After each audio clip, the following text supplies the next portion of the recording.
Уважаемые друзья, сегодня я сделал заявление о том, что партия Ак-Ниет, лидером которой являюсь я, решила поддержать на грядущих парламентских выборах партию СДПК.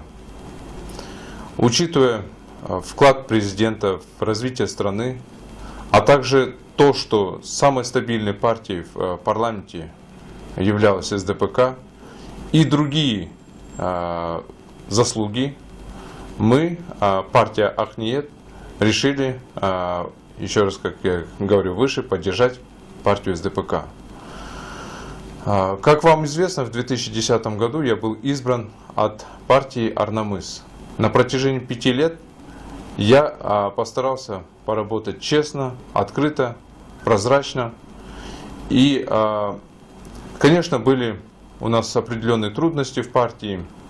Несмотря на это, я считаю, что партия была очень активной в парламенте, выдвигала ряд законопроектов.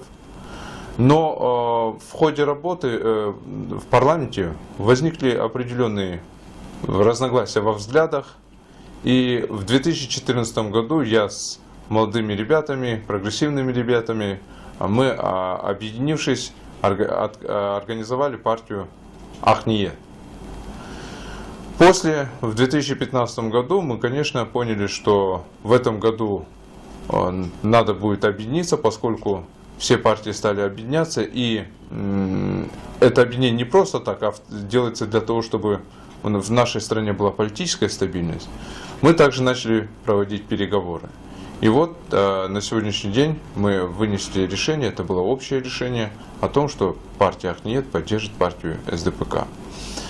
Я уверен, что в списке партии СДПК будут молодые, прогрессивные ребята, которые внесут в свой вклад в развитие нашей страны.